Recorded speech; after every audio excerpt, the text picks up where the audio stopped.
kinakailangang malinis ito kasi para hindi maapektuhan yung tinatawag naming biodiversity ng Bundok Banahaw. Kasi yung mga naiiwan nilang mga basura ay kalimitan yung mga hindi nabubulok.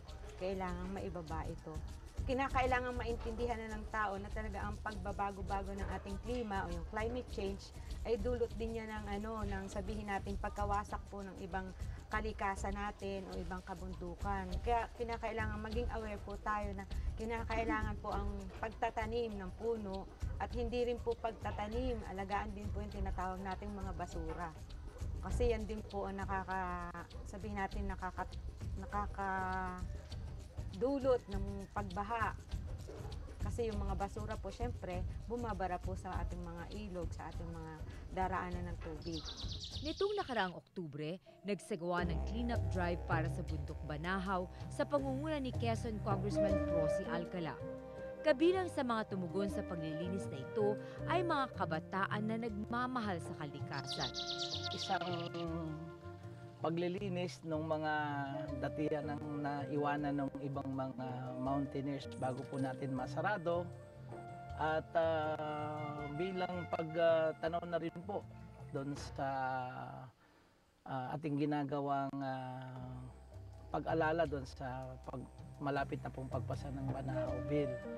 At the same time, sinasabay na rin po namin ang pagkikipaggawa plano doon sa gagawing mga development dito bago po natin muling buksan sa mga mamamayan.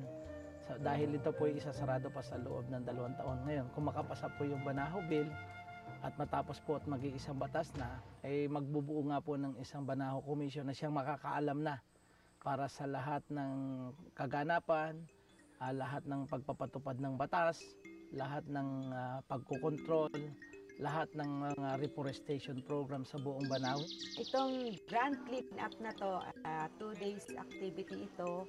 Bali, yung first day activity, concentrated kami sa Barangay Santa Lucia, Dolores, Quezon. The following day, Barangay Kinabuhayan, Dolores, Quezon. Itong grand clean-up na ito ay yung paglilinis sa buong area ng Bundok Banahaw, Dolores side, na kung saan yung mga natitira pang basura, lalo na doon sa moratorium area namin, ay kailangang maibaba na siya. Sa Barangay Santa Lucia, edi yung mga basura naman na nadadala at natitira ng mga taong pumupunta doon araw-araw. Yun naman ay hindi moratorium area. Bali, itong grand clean-up activity na ito, ang mga participant namin ay aabot sa 150 participants. Sa part namin mga mountaineer, hindi lahat kasi, nagsisimula kami sa pagiging isang mountaineer. Katulad nung mga mountaineers ethics na pinatutupad ng bawat mountaineering group. Sa kalagahan naman ng isang pagiging mountaineer sa pangangalaga ng Mount Banahaw, pinipilit namin maprotektahan ang Mount Banahaw para sa aming tubig. At para din kasi pag may mga bagyong dumarating, ang Banahaw kasi isa sa pansanggalang ng aming bayan. Patuloy din ang batas na nagsasara sa Bundok Banahaw. Buhat po na isarado ang Banahaw 5 years ago, ay nakita na po muli namin yung diferensya. Yung pong mga mountaineers na kasama natin ngayon sa cleanup, kita po nila nung una kung gano'ng kaganda ang Banahaw. Tapos kaya po ito isinarado, nakita rin po nila kung paano po naabuso at tumigil po even yung flow nung nakita yung falls. Tumigil po yung ibang flow nung ibang falls. Ngayon po, makikita niyo po muli. Masiglang-masigla na po siya at tuloy-tuloy po. Yung binabanggit mong moratorium, yun ay naganap 2004. The 5 years yung moratorium na inimpose ng Protected Area Management Board. Naglast po ito noong 2009. Another 3 years po, nag-extend ulit ang board para mas sabihin po natin makabawi ang ating kabundukan.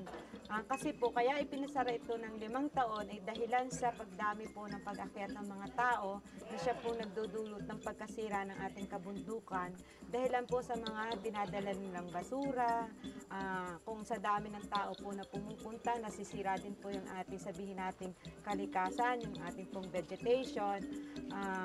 Kaya po ipinasara ito. After 5 years po, masasabi namin naka-regain back po ang ating bundok kasi yung pong mga trails hindi na po masyadong makita. Tsaka po yung nireport na falls, ang Cristalino Falls, naka-regain din po siya. Nagkaroon na po ng muling pagkakaroon ng tubig ang ating pong Cristalino Falls.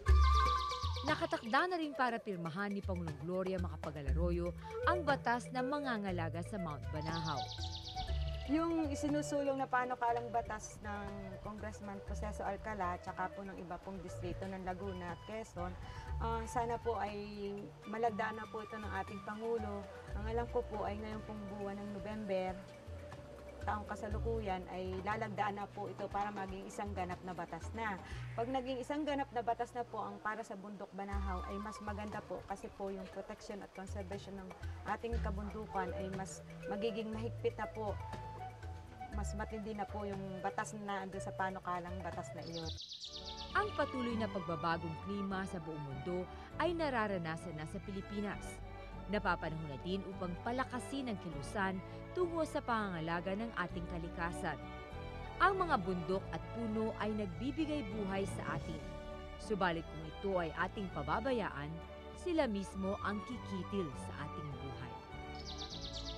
Ito po ay pagpapatunay lang na hindi po tayo po pwedeng mabuhay ng iisa lamang sektor ng lipunan ng ating tinitingnan at tinititigan.